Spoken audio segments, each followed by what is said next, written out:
Welcome everybody to episode number 23 of the Battered Marlins Fans Podcast. I am one of your battered fans, Daniel Granada, and alongside me, as always, is Mr. Bratton Griffin. How you doing, sir?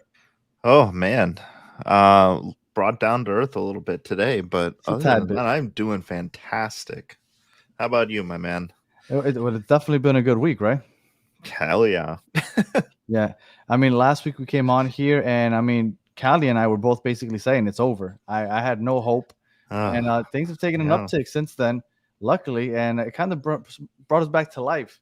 I mean, obviously today, yeah, recording after that domination. I don't even know if we're going to talk about today. It was basically a two hitter. It was pretty bad. But uh, before today, the last week has been pretty awesome. yeah, Uh, so you rocking jumbo shrimp on your head? yeah. Forget who it was in the chat. I think it was all fans or something like that. He had mentioned he was from the Jacksonville area, so I said, "All right, I'll throw on the jumbo shrimp hat." And then if you follow me on Twitter, you notice the Jumbo Shrimp dropped this fire new hat called Prawn of the Dead that you should get on there and order. And I saw Jumbo Shrimp Twitter page also liked it because they saw that you were promoting them Yeah. also. Well, Yeah. you know, It glows in I've the been dark. I know I saw it's pretty badass. And I've been on the Edgar Renteria train for a while trying to find the jersey. So since I haven't been able to find the jersey, I decided to make myself a shirt. You always forget. Ooh. Never forget your first.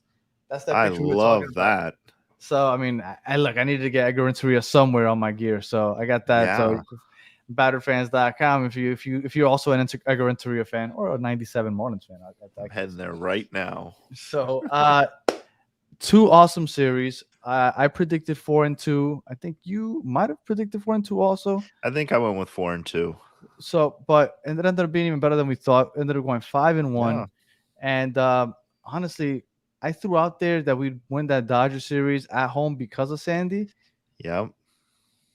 I don't know what the hell happened that we swept the Nats 4 games, went ahead, Yep. beat the Dodgers those first two. I mean, I couldn't have scripted it any better. I mean, obviously maybe today Yeah. it could have been a little better, Well, but it was awesome, awesome. So, what did you take away from the Nats series?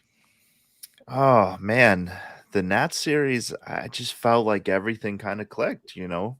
We got some good pitching. I mean, score lines kind of don't show that, but we got some good pitching. The bats backed up our pitchers, and that's what we needed to do, right? Like we talked about last week. Like we had to beat the Nats. We had to at least take 3 out of the 4, and we swept them, which is great.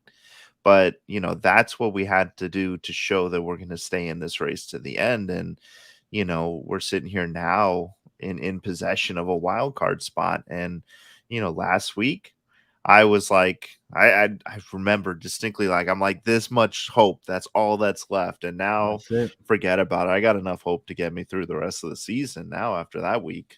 Well, after Monday's day off, we got 16 days, just game days straight without any days off. So I feel like that's like gonna be the make or break run right Hmm. there. And I mean, we started pretty well, Yeah. 2 out of 3 against the Dodgers. Um, Going back to that Nats series, we had Yuri Perez pitch that first game, Cueto the second, and Sandy the third. We played Hmm. well. Uh, Sandy though, Yeah. out. I feel like that was like before today's loss. Obviously, that was the damper, right? You hear Yeah. Sandy's out on the IR and Solar also. It's like, man, why can't we have nice Hmm. things? Things are finally clicking, and all of a sudden we get those Oh. that news. What did you think when you got that Sandy news? As soon as I got it, I text you guys and I said, Jesus Christ, he's on the 15-day IL, and I just I couldn't believe it. At that time I was like, man, you know, that's it. We're done. The hope's gone. We just swept the Nats for nothing. And then, you step back and you look at it, and what have we been saying all years? Like, Sandy's not the Sandy of last year.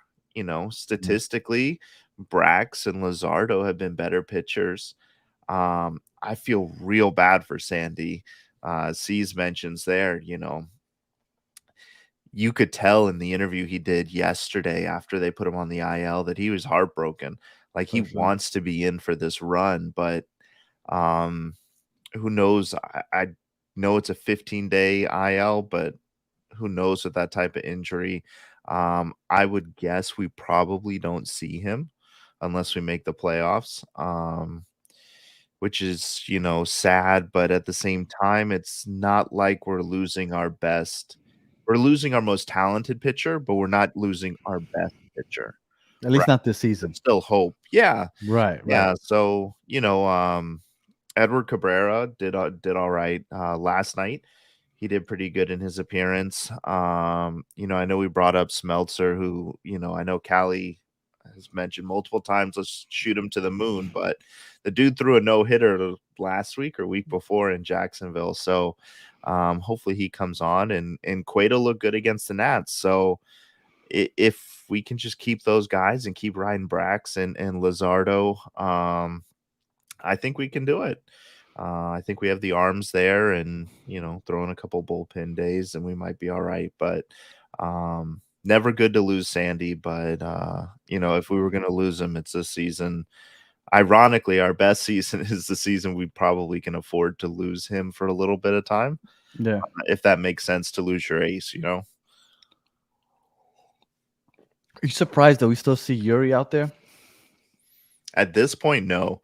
Um, I think we have to go for it this year, right? Like, if we shut Yuri down at this point, especially with Sandy gone now, that's just saying like we're giving up, I think. So I think Kim and Bruce and everybody's saying we got to go for it. So they're going for it. And I love it. Keep the kid up. Yuri's given up 13 home runs at least in his first 77 innings. Like he's given Mhm. up a home run a game basically. Like Yeah. uh, he's he hasn't been as dominant as the first time he came up. Yeah. But he still I honestly didn't think we were gonna see him for this much longer, especially when I thought that the season was over, obviously. Yeah. Now that the game's count and Sandy's down, like you're right. Maybe he have no hope but to play him. But I was honestly surprised that he's still going now that it's September. Yeah, I mean, I think things might be different, if Trevor Rogers didn't go down earlier this season or if he was close to coming back. Maybe you plug Rogers in and you shut Yuri down, but at this point, I think it's give him 4 or 5 innings a game and, keep him on an innings limit, but don't shut him down. I don't think so, but what do I know? Historian, what you doing on the chat, historian? We're waiting for you. All right. So that first Yuri game against the Nats, Tanner Scott gave up the save opportunity, gave up the lead. I want Yeah. to say it was the ninth or the 10th inning. Tanner Scott is now the closer. Oh yeah. Do you feel comfortable with Tanner Scott? Because it's still hit or miss with him. I think Tanner Scott has been more consistent than what we've got in the bullpen. Um, I don't think I don't think he's a long-term solution at the closer role. I like him more as a setup guy. I think that's kind of where he flourished for us and where he put up his best numbers. Puck, I love Puck to death, but you can't rely on him every game. So I think for now, like the rest of the season, yeah, it's Tanner Scott. It's definitely not Robertson. I'll No, say it again, like I say every week. Like you called that one the second no. we text about that trade. Yeah, that was rough. And Yeah. unfortunately, what we thought we had in Puck at the beginning of the season, really can't trust Puck anymore either. I mean, moving over to that Dodger series, that first game against Clayton Kershaw, Hmm. Lazardo pitched well. Yeah. He had only thrown 90 pitches, and then they Hmm. pull him, and it's like, but he's playing well. Why are you pulling him? And they pull him, and they put Puck in instead, and Puck immediately gives up a home run. I think he might have given up the lead at that point. Um, yeah, I don't remember if he gave up the lead, but I definitely remember he definitely gave up the home run. But part of the thing with Lazardo too is like we're talking like Yuri, right? We're looking at the innings pitched. So he's at 155 innings pitched so far this year. Last year was his highest total since of his career, which Yep. was 100, and the year before is 57 innings pitched. So this year he's almost Sometimes. thrown. Yeah, Puck stresses me out when he doesn't get enough rest in between calls. That's when he stresses me out. But um he's already like almost pitched more innings this year than he did in the last two combined. So I'm okay with him pulling him at 90. I think that's kind of what we see a lot of starters get pulled at nowadays. It's not like, when Greg Maddux would take the ball and go 130 pitches, or, we don't see that anymore, right? Right. So I'm okay with that. I think pulling him and Brax is probably going to start getting the same treatment too, because he's in the same position. So game 4, the Clayton Kershaw, great win. Even the puck gave up the lead, we still managed to win that game. And then you go over to Wednesday's game. It's Yeah. a bullpen game. Yep. And you're rolling the first 3 innings. Everything was good. And then what Mm-hmm. happens? Tell me what happens, Brenton. In the 4th inning, who comes Ooh, in? Your my boy boy. Puck. Your boy Puck comes in and completely, there goes the bullpen game. He gives up another home. Like, man, and I really wanted to root for this guy. I really thought that he Yeah. was gonna be the guy. But man, Yeah. he's had a rough go. And like you said, no rest in between. Pitched on Tuesday, pitched on Wednesday. Bad result both times. Yeah. And obviously the Marlins came alive in the 5th inning. They put up like 8-9 runs in that 5th inning. But yeah, man, Wendell, my goat. Oh my God. Cease. that's your goat now. Oh. No, Yeah, no. Cease is saying, not me. Yeah, I'm about to say, because Listen, that is not your goat. the guy makes one hit and he's your goat. We'll put that goat out to pasture. Yeah, no, he had two on in that game. Oh, But yeah, so Puck, yeah, the Puck, definitely a downer over the last week. If I had to say, big time. Stars of the week, and I was gonna say goats, but goats is taking a completely different meaning now. But Yeah. players that are disappointed over the last week, Puck disappointed. But yeah. if you had to tell me, who do you think stood out the most this week? Who would be that player? Ooh. I gotta. It's probably a 3-way tie, man. Okay. I think Jazz, big time, has stepped up Yes. this week. Bell, 100% has stepped up, and yeah, my boy Berger. That dude, him and Bell, like those two just seem so happy together. I never see those two smile so much as like when they're together. So those guys got to stay together. But yeah, Jazz is 100% stepping up. He's got the swagger going. Like he's added a little bit of change to his home run celebration. Like this is the Jazz we need to get us into the playoffs. And um, like we just needed people to step up, especially after the news this week that we'll probably be without Sandy and Soler for the run in. Like it's good to see these guys step up. Yeah, if Wendell, I don't think he can sustain it, but if he can kind of have a couple more good games in a row, that might help. But yeah. I agree. Now, with everything that's happened over the last week, obviously 72-68, we were kind of flirting with going under. I thought there was a chance that we would go like a couple games on the 500. We're now 4 games over 500. We are in that 3rd slot for the wild card. How are you feeling about our playoff chances as of right now? I'm feeling pretty good. I'm feeling pretty confident about it. Am I gonna sit here? Last week I was like, I don't know. I don't see a path to the playoffs. So I see the path now. It's there. It's there for us to take. And like you said it earlier, we don't have another day off until the 21st. So we've got 2 more weeks. We got to play 2 weeks in a row.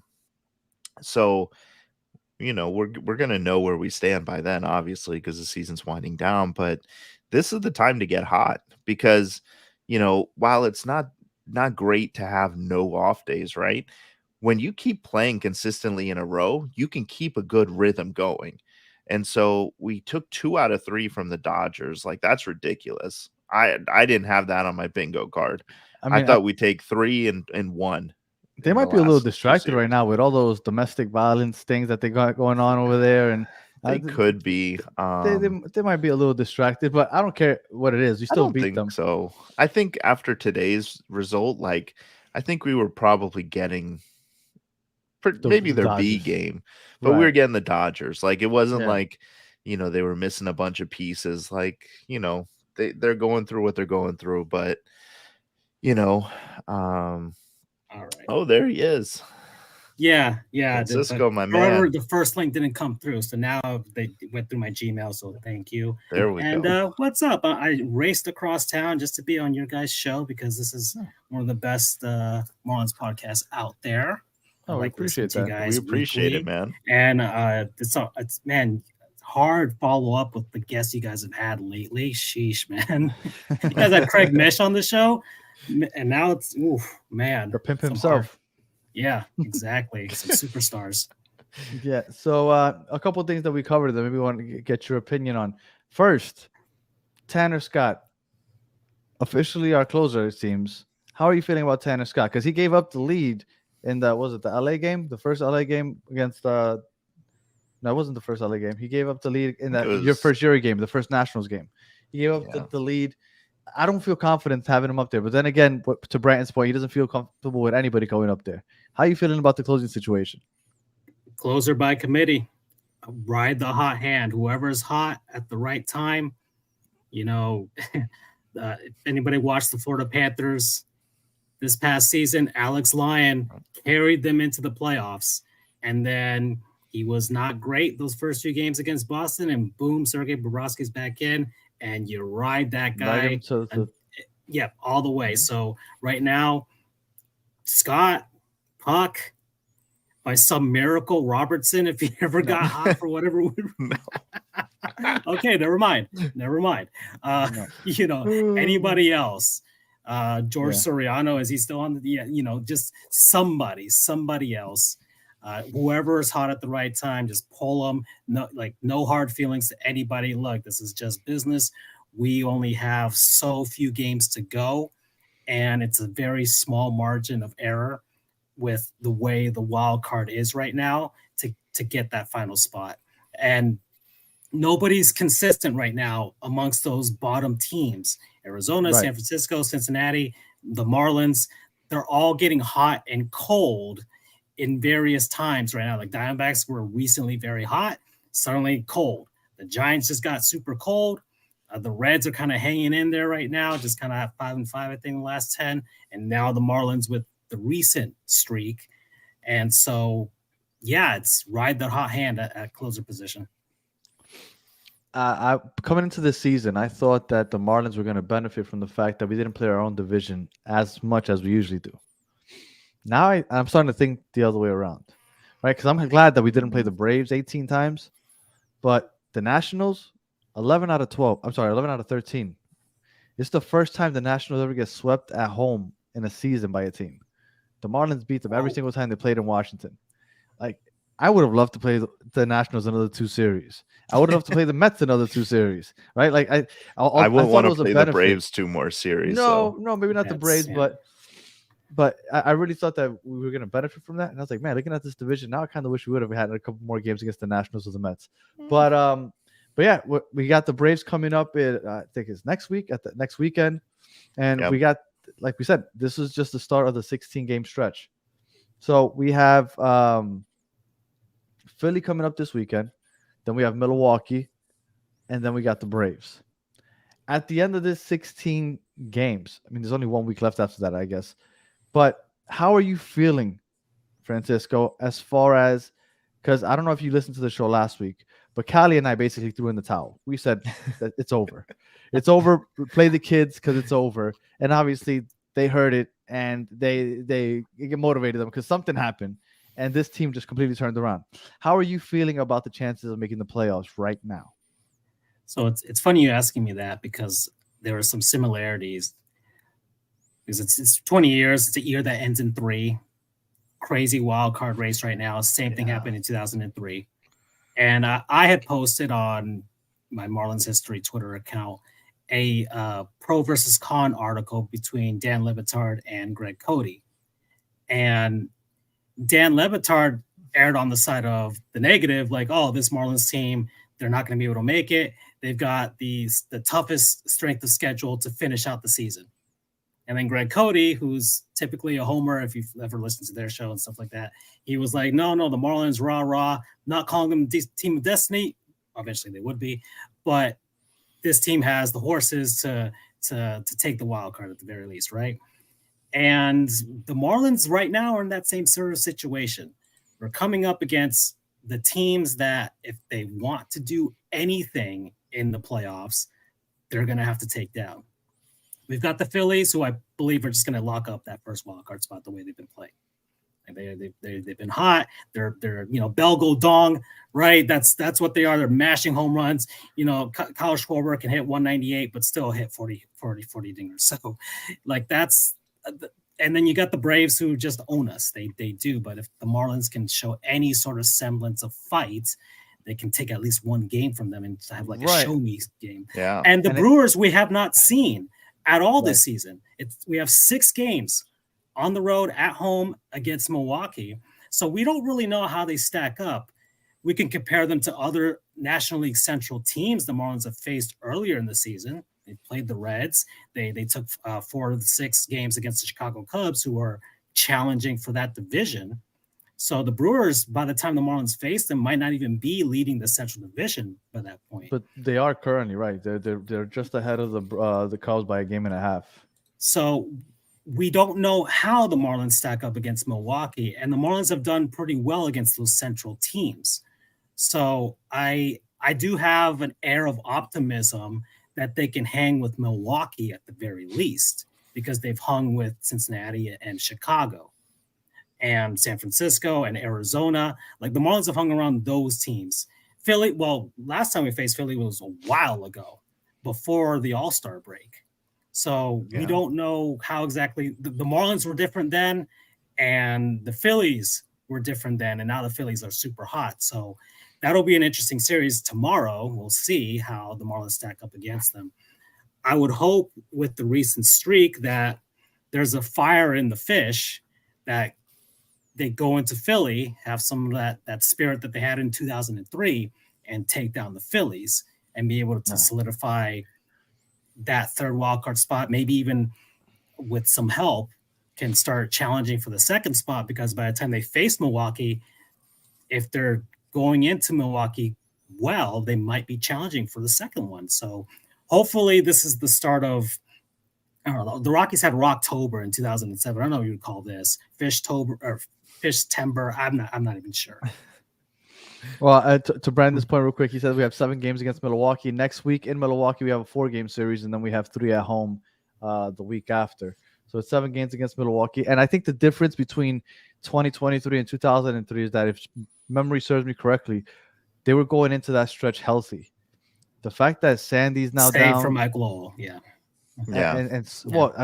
our ace, the starting rotation was healthy, right? Exactly. Yeah, there you go. Sandy's down. Luzardo, it seems like he's on a pitch count now, because for them to take him out after 90 pitches, Brighton was telling me that it makes sense, because he stretched out so many innings this year that they have to have a pitch count for him, which I guess makes sense technically. But he was balling that game. 90 pitches, they pull him, puck comes in and gives up the lead immediately. So those are the type of things that I feel like, even though I love the comparison, for a second it got me kind of excited. Then I was like, but wait, like the pitching situation right now with Sandy injured, Luzardo possibly on a pitch count, Yuri for sure on a pitch count, Cueto counting as our 4th, and Braxton has been our star, but I don't know how long he can keep it up. Like, unfortunately, I want to believe, but I mean, but then again, I gave up believing last week. I've been the most optimistic person on this show all year, but last week I gave up believing. Have you guys been on Marlins Twitter? We believe, and then we're like, no, they're not making the playoffs after every loss. Like, it's we're so after every inning, after a bad inning. But I just want to go back to the pitch count thing. Has to have a good inning. If we get to that home Brewers series or the Mets series at home, and we're still in control of that wild card, I would not be totally surprised to see the pitch counts kind of disappearing if we're, if they're rolling. I could see us pushing it a little bit. Instead of pulling a 90, pull at 100 or something. But right now, I think we're cautiously optimistic, and I think we're saying, okay, we don't need these guys to go to 100, but we got to save them for the end of the season, and these guys are going to start going deeper, I think, if we're still in it by the time we get to that Mets series, because that run in with the Mets twice and then Pittsburgh to round out the season, like those are very winnable series. So how we get through this stretch that we're talking about with the Phillies, Brewers, and Braves is really going to determine what Skip and the rest of the front office is going to say we're going to do about the team. If we don't win another game, then you can, Yuri shut down, Luzardo shut down, but if we're in it, those guys are going to be giving it everything to make the postseason. If we can go the next 16 games, right? And the next 16 games will be 3 games against Philly, 4 against Milwaukee, 3 against Atlanta at home, 3 against the Mets at home, and then 3 against Milwaukee at home. If we can somehow split 8-8 there, right? And end up 80-76 with 6 games to go. I think the fact that we're playing, even though it's on the road, we're playing against the Mets, which suck, and then the Pirates, which aren't that good either. I think that bodes well for us if we could just manage to stay 500 for the next 16 games. We have really tough schedule coming up. But if we can manage that 8-8 over the next 16 games, we give ourselves one hell of a chance to win that wild card spot with those last 6 games. Because like I said, the Mets, at that point, they're playing their kids and half of them are mentally already in Cancun. And the same thing with the Pirates.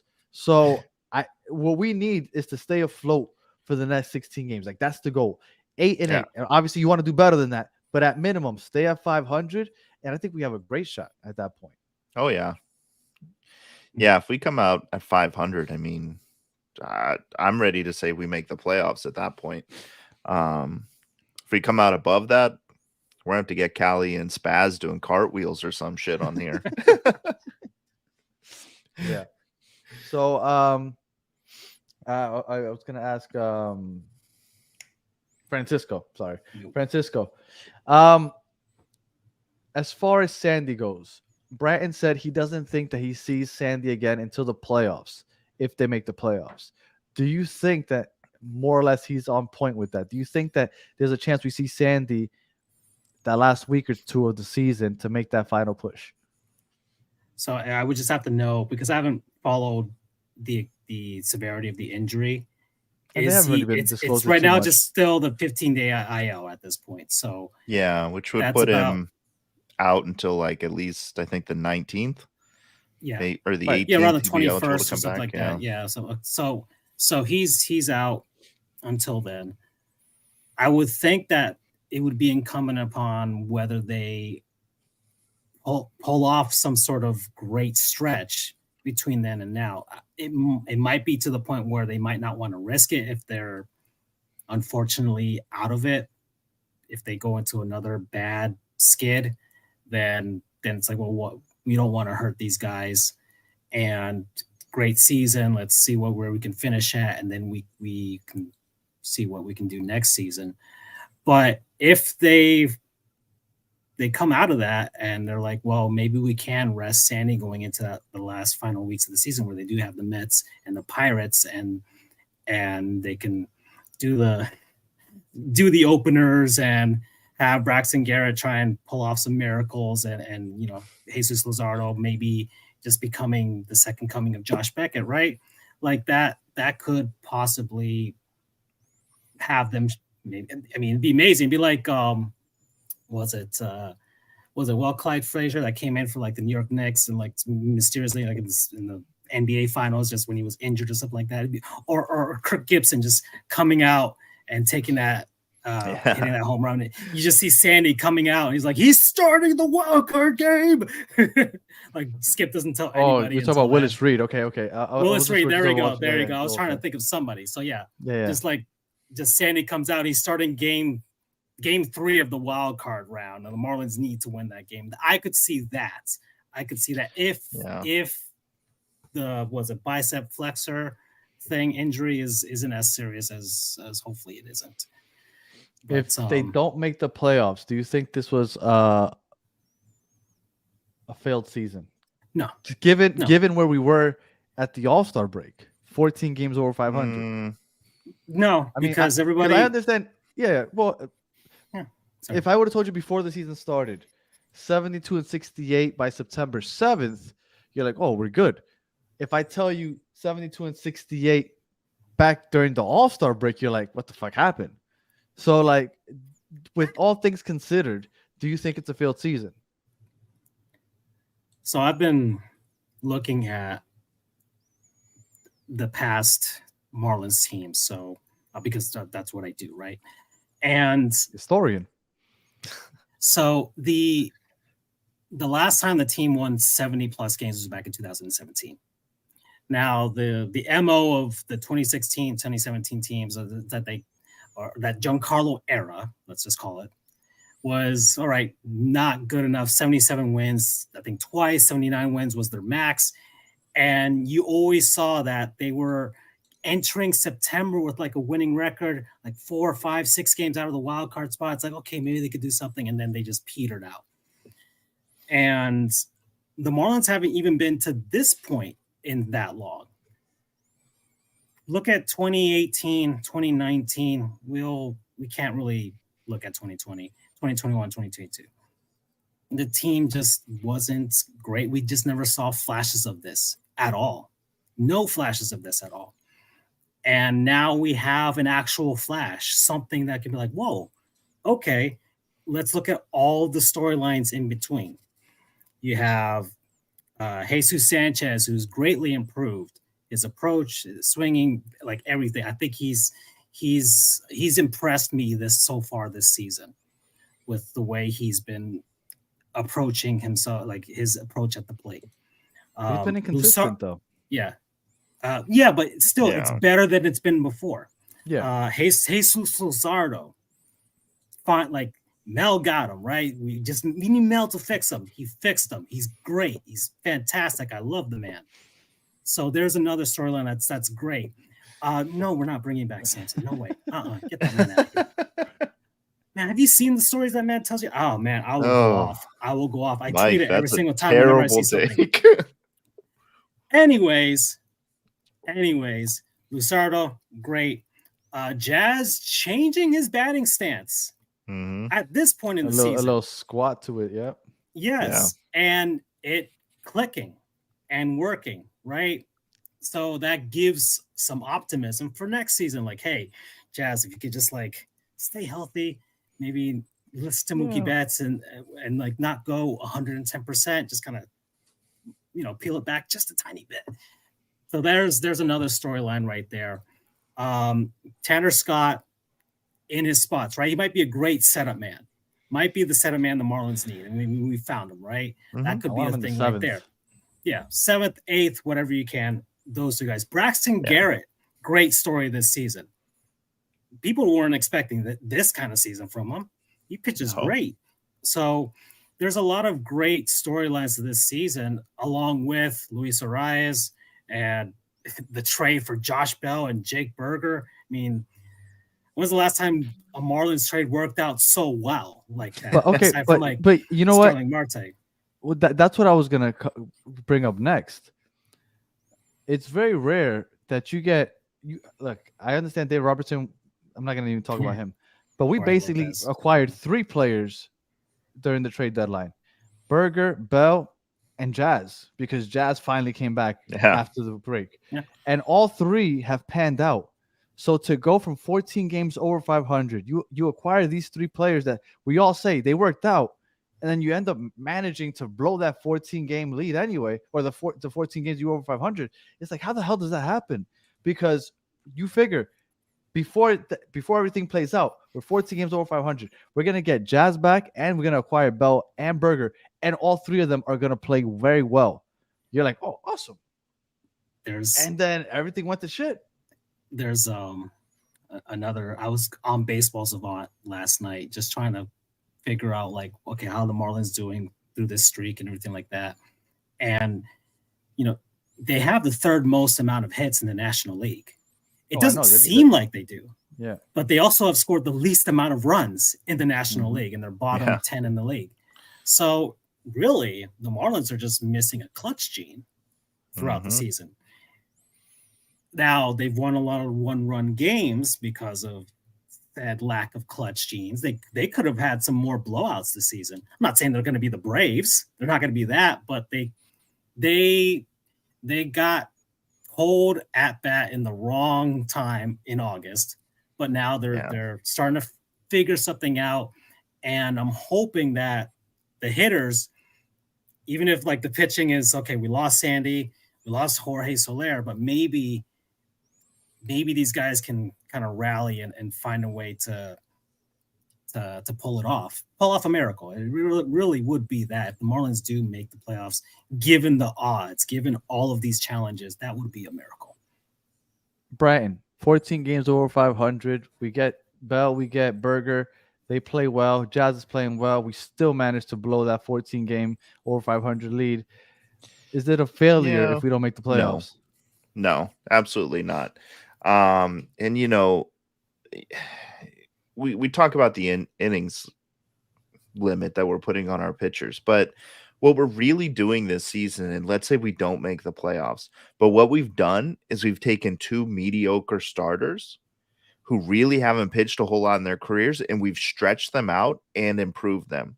So we've gone from having just Sandy that we could really rely on to now we're going into next season with 3 locks in our rotation, guys who next year we're not going to have to limit.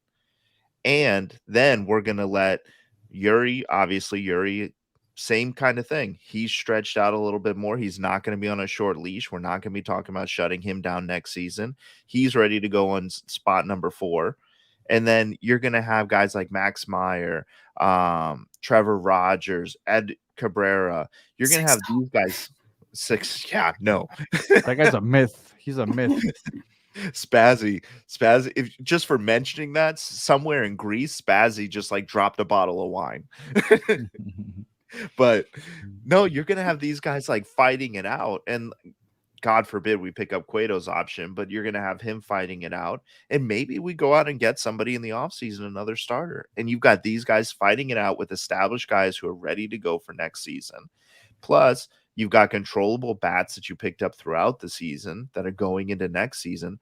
So in the offseason, instead of having to do a full rebuild, because, Garrett Cooper was not going to be the first baseman next year. We really didn't have a third base option because Segura never panned out.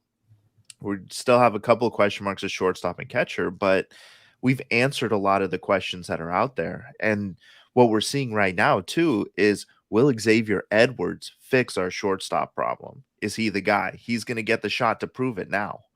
And so we may go into this offseason and say, we just need a catcher and maybe another utility outfielder. Or, Jonathan Davis, he's going to be healthy next year. Maybe we don't need that outfielder because he proved to be a very capable backup for Jazz.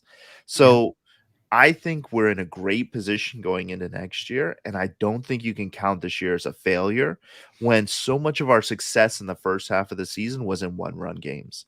Like we had that stretch where we were 12-0, and I think right now we're 28-13. So there's those 14 games right there were one-run losses that evened us back out. So, it sucks that we couldn't be second place in the NL East and firmly holding on to that wild card position. But, at the end of the day, we're not going to beat the Braves. We're not going to have an easy path to the playoffs. This year, next year, year after, it's not going to happen. So I'm happy to be in the fight right now because normally in September, we're reviewing our top prospects and how they fared in the majors. I think you're going soft on me. If I go back to the archives, right around the All-Star break, I'm pretty sure you said that would have been a failed season if we didn't make 14 games over 500. I think everybody probably was did, but by the don't forget, like we didn't get Bell and Berger at the All-Star break, and Jazz was not hitting after the All-Star break. That was another half a month or two before we got those additions. Like a week or two. Yeah, like 2 weeks, and then Jazz really hadn't come around until the last month. Yeah. So that's true. Yeah. So that's true.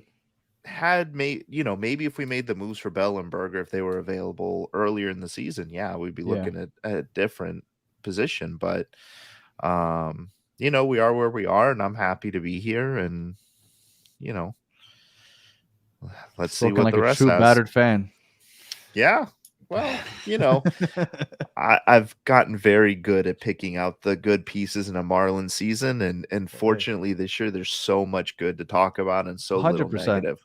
100%. I love it. So before we go into the predictions of the weekend, I guess we have the historian on. And historian, I know you talk about the past because of the history, but looking into 2024, Brighton kind of touched on it. How do you feel about next season? Like, no matter what happens this year, how are you feeling about next season?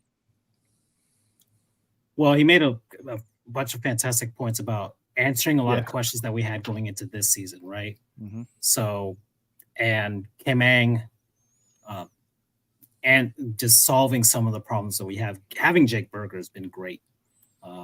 He's, man, yeah, that's just a story that's a guy you really want to root for. Yeah. If you've heard his story, his earlier career with the White Sox, his injuries, his mental health, everything like that, and then coming out, he's got a lovely family, everything like that, and now he's in Miami, and we just love him. He's the Burger King. We got Josh Bell coming with Taco Bell now. This is great. This is great. I'm hoping like we just open up these restaurants in Lone Depot now. But is there anybody with the last name McDonald? But no, seriously, is there? Because I think that would be awesome. I get know. that trifecta going. But look it up. But next season, I do feel like this team has shown actual fights. The fact that they don't lay down and give up in most games, like today, I mean, last whatever, I guess the Dodgers will blow out fine. But most of these games, they just haven't really laid down and let the teams run, bulldoze them over and just not do anything about it. So I do like that they do show some sort of fight. And the pitching staff, I think healthy Sandy next season, a longer leash for Yuri Perez, Braxton Garrett showing that he can hang, and Jesus Luzardo, fantastic. And we just need one more, right? And who would that be? Trevor Rogers? Do we get a veteran? I'm not sure. And really, it really is about plugging in the holes. Maybe the offseason they can go out and get somebody that just a catcher, a power hitting catcher, just sell the farm. maybe they're like, the Jazz experiment was fun and everything in center field, but maybe they can find somebody that can play in the outfield, and they can just move Jazz back into the infield. And Josh Bell is going to be a big question mark, right? Can we retain that man? I thought about like, well, if Bell doesn't go, and let's say they find an answer for center field, they might move Arias to first base and have either Edwards at short and Jazz at second, or flip them around like that and just do it like that. That might be the option there as well. So I would love to see Jazz back in the infield. Yeah. I mean, that's what I thought. If Jonathan Davis had stayed healthy, that might have been the actual answer instead of having Joey Wendell out there. Jazz would have been at short. Jazz would have been at short, and you would have had it like that. But unfortunately, that didn't happen. But I do feel pretty optimistic about next season. And we just can guys get healthy, and can Bruce?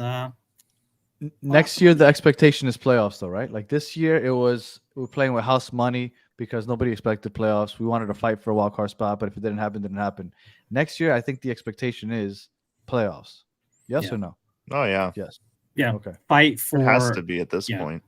You're not trying to scrape by with a third wild card spot. You're trying to gain that first one or try and win the division, which is going to be really hard, but still. 100%. And just in case anybody was wondering, Mickey McDonald is the only MLB player with the last name McDonald. He is currently in AAA affiliate of the Oakland A's. He's left fielder, and I think that Kim should really look into acquiring him. So we could be that backup offensive outfielder. Outfielder, Jesus. Football started today. I apologize.